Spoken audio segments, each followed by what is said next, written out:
Hotep à tous, bien-aimés frères et sœurs, l'Arabie Saoudite refuse de se soumettre aux injonctions des États-Unis.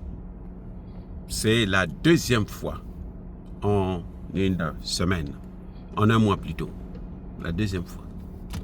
Elle a d'abord refusé de renouveler le contrat avec les États-Unis sur le pétrodollar et cette fois-ci, elle rejette la demande du G7 de bloquer les avoirs russes en Arabie Saoudite. Un montant de 300 milliards de dollars.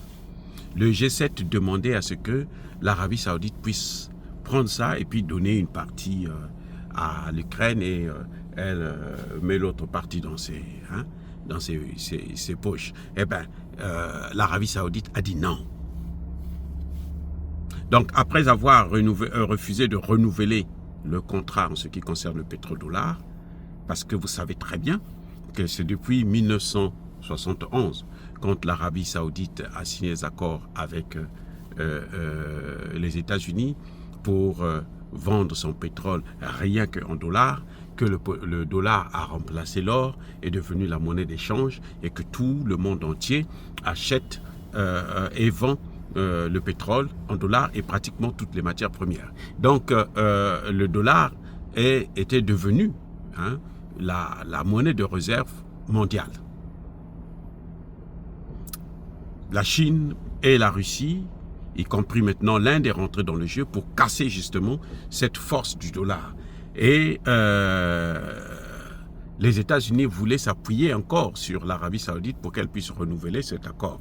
L'Arabie Saoudite a dit non, niet. I'm not going to do that anymore.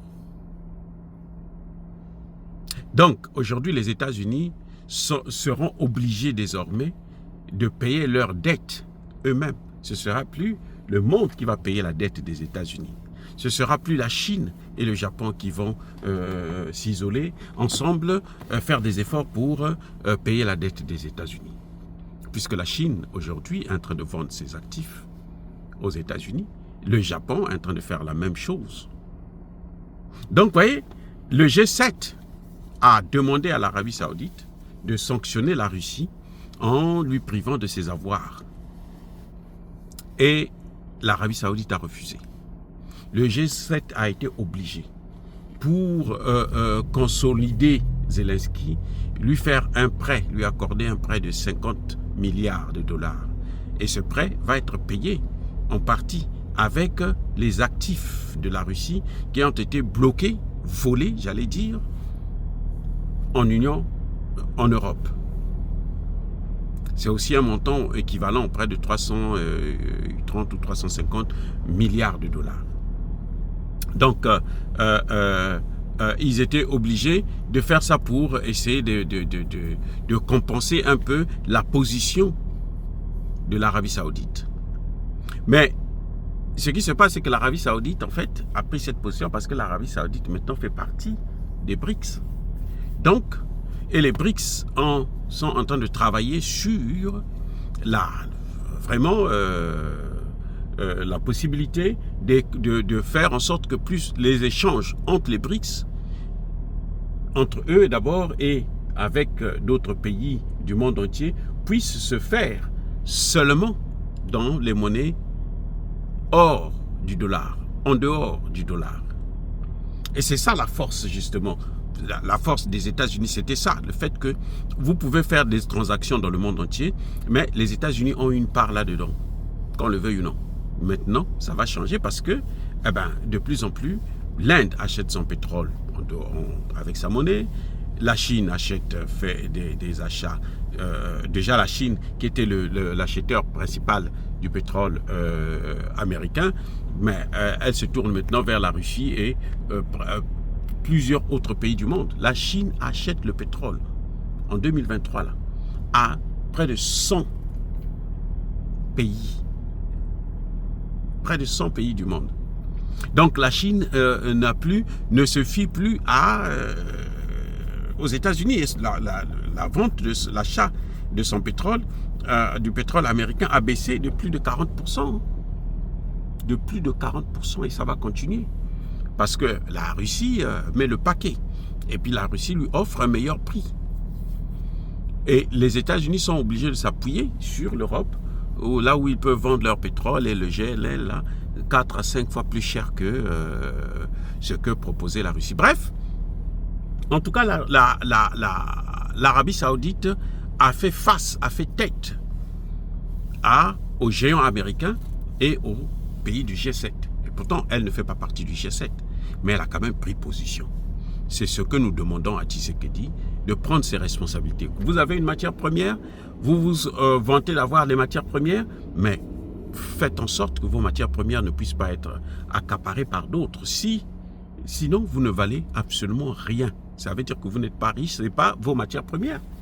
Le Rwanda aujourd'hui est le propriétaire des matières premières du Congo, puisque c'est le Rwanda qui prend les matières premières et qui va vendre à l'étranger.